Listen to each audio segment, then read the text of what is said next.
I've taken plenty of personality tests. And it's funny because when I take those tests, I always cross over between being an artist and somebody who loves data. So architecture and design is really a total immersion of both. You don't have one without the other. I think that's why I love it so much. This is Built, a podcast series where you'll meet the people behind some of the biggest transactions and investments in commercial real estate and hear how they got to where they are today. I'm your host, Brian Mon, Chief Marketing Officer with Fidelity National Financial. And those of us in this business, well, we know the buildings. But how many of us know the stories of the people behind those structures? In this first episode of our new season, we're talking to Tiffany English. Tiffany is Senior Director of Architecture for Qualcomm, a multinational maker of wireless technology. Before she started her current role, she spent 2 decades at architecture and design firms. But architecture wasn't something she had planned to go into. She majored in photography after a childhood spent all over the world. As the first architect that I've talked to in this series, I was eager to learn more about Tiffany's built world.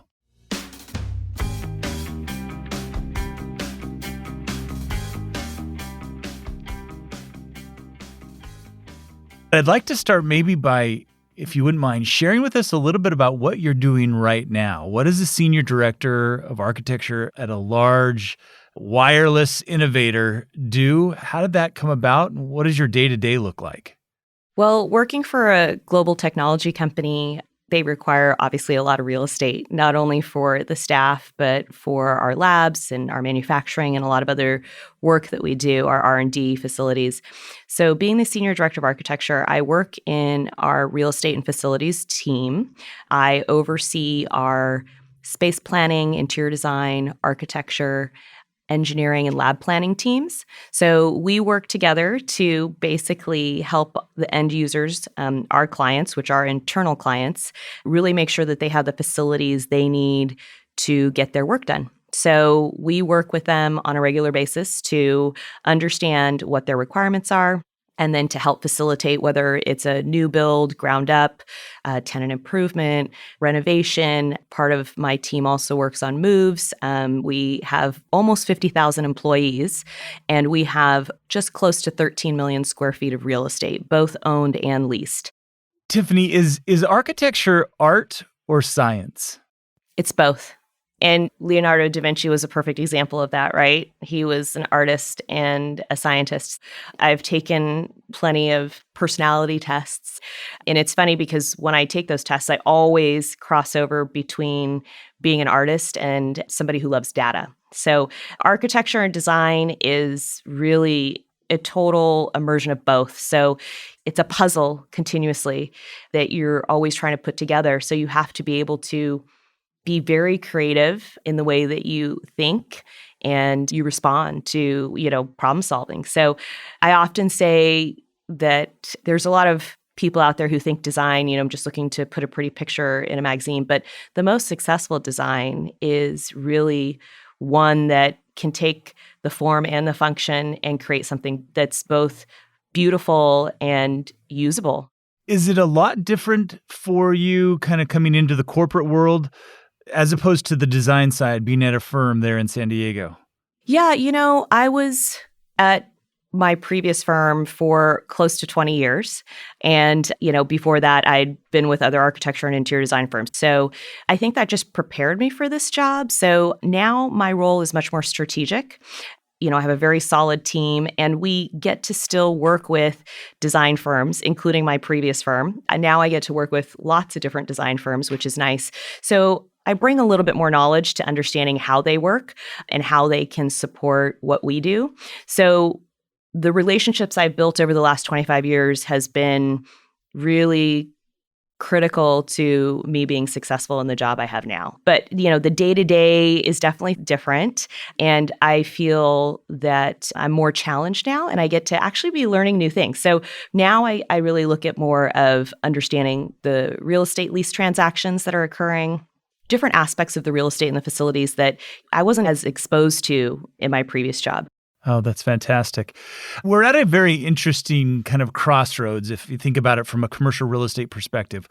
We've exited this incredibly disruptive pandemic and we're still in it to a degree and probably will all be in it for a while, but we had this exodus kind of to a remote work environment.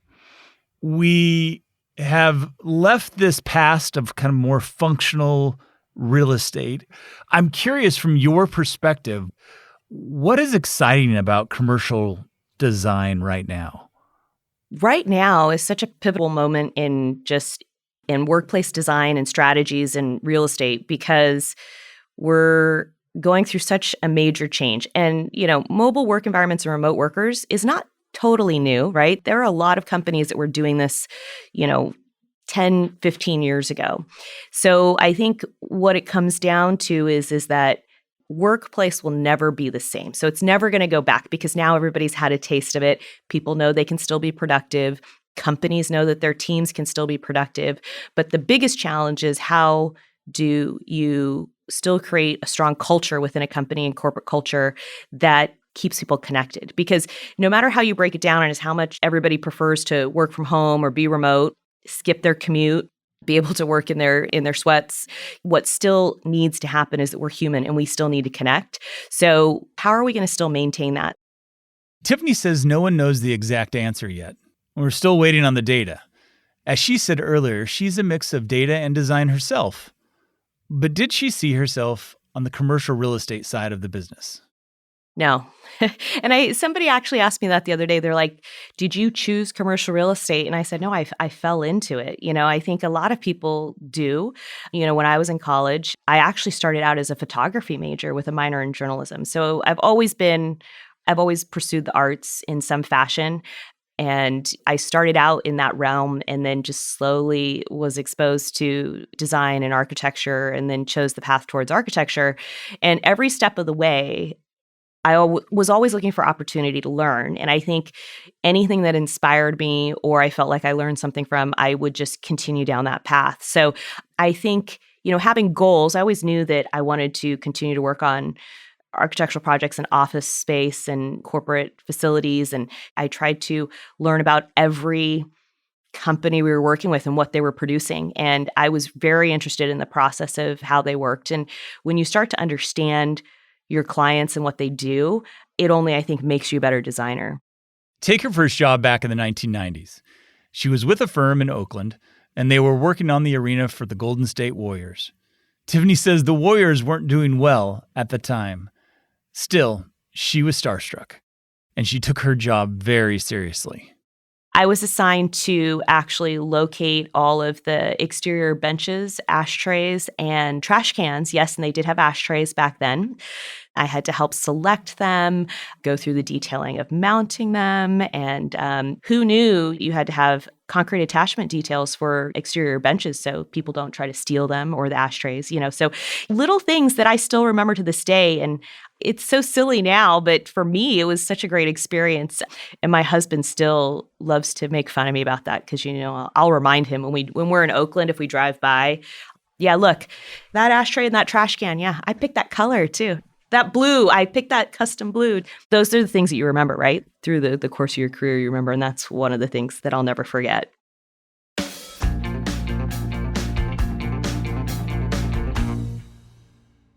How has design changed over the years in the sense that whether it be the materials that you use, the things that people didn't used to think about?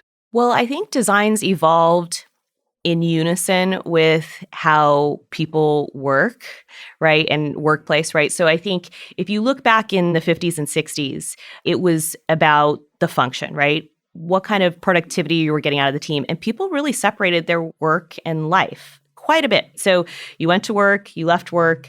So over time, and I think the evolution of workplace has turned to being less about the functionality of the job and the task at hand, but more about being occupant focused, right? And this is not just in corporate office. This is in healthcare, in retail. It's about the customer experience, the client experience, the patient experience, the employee experience.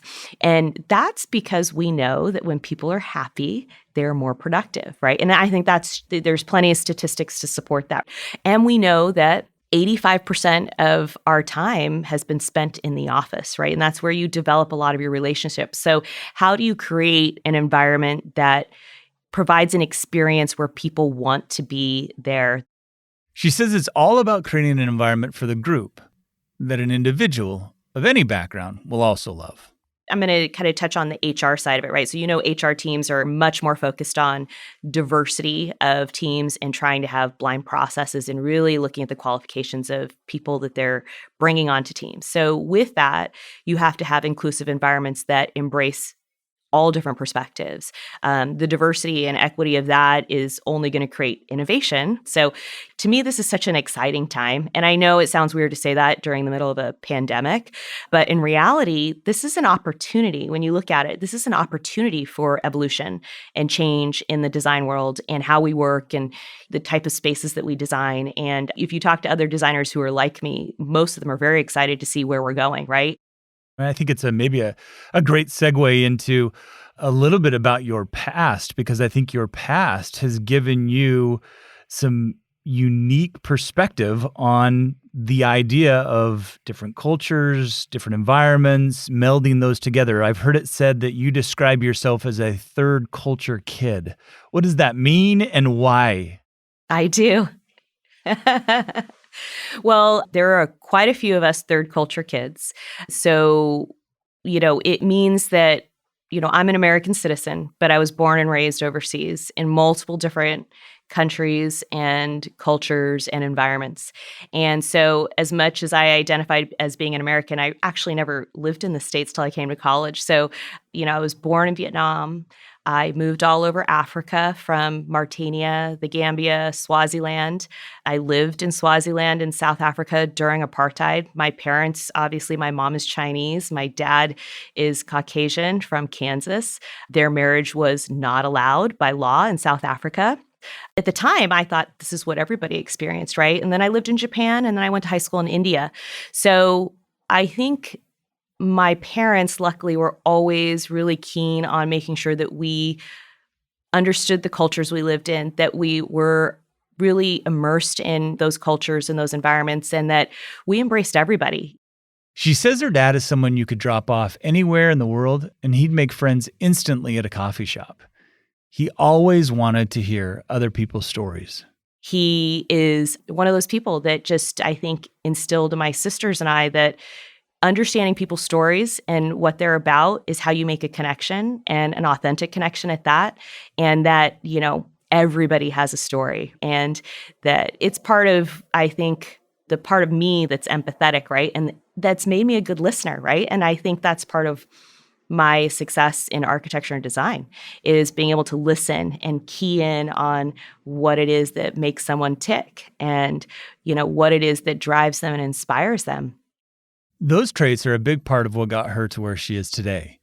But Tiffany says commercial real estate women, or CREW, has been a big factor in her success as well. She is a past president of the network and says she found out about it at just the right time in her life. She was young, maybe 6 years into her career, married with 2 little kids. Her husband had a long commute to his job, so she ended up handling almost everything at home, on top of her own work. She was frazzled and ambitious and eager to be noticed. But I was also at that stage where I felt like, as a woman in particular, that I wanted to get things done on my own because I thought, if I show that I did it all on my own, they're going to be even more proud of me, right? Like they're like, wow, she can really do it all. So there was a point where I literally just kind of threw my hands up in the air and thought, what am I doing? I can't do all of this. And there was actually a woman broker who was helping me look for a space for my office at the time. And she said, you really need to join CREW. There's a lot of other women there who are just like us. They're juggling a lot of different things and they work to help each other. And I was like, help. She's like, yeah, it's okay to ask for help. So I started going and attending some of the CREW events, and I found these women were so welcoming. She says the network made her feel uplifted, like everyone was rooting for her. If she was down, they'd pick her up. She says crew is where she's built the strongest, most loyal relationships in the industry, both men and women. Over 5% of our membership is men, which is quite a lot for a women's organization. But those men are allies, and a lot of them have wives, daughters, coworkers, and they want to be a part of making sure that women have an equitable, fair representation in our industry. She says the network is also a leader on diversity, equity, and inclusion, and always has been. So for me, obviously, being a multicultural individual, it's a place that I feel welcome and included and I belong. And it's a place where I do business and also have friendships. So, if there's anything I always tell younger people to is find an organization that makes you feel that way, that you don't have that, oh, I don't want to go to that event tonight because it's just too much, right? You want to go someplace where you get excited and you know that you're going to get energy and be inspired. You have been so generous with your time. Personally, I've loved getting to know you a lot better, getting to hear your stories firsthand. We certainly appreciate you being on Built, and we appreciate the fact that you've helped the built world be a lot better designed. So thank you. Thank you. I really appreciate it. Thanks so much for having me.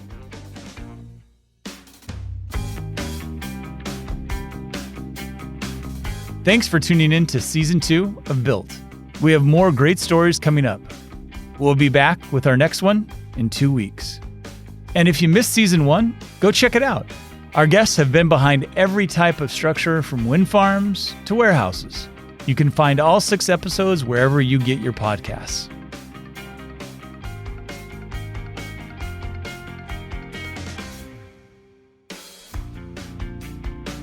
Built is a co-production of Fidelity National Financial and PRX Productions. From FNF, our project is run by Annie Bartolus. At PRX, our team is producer Ashley Milntite, senior producer Genevieve Sponsler, and associate producer Courtney Florentine. Audio mastering by Rebecca Seidel. The executive producer of PRX Productions is Jocelyn Gonzalez. I'm Brian Mon.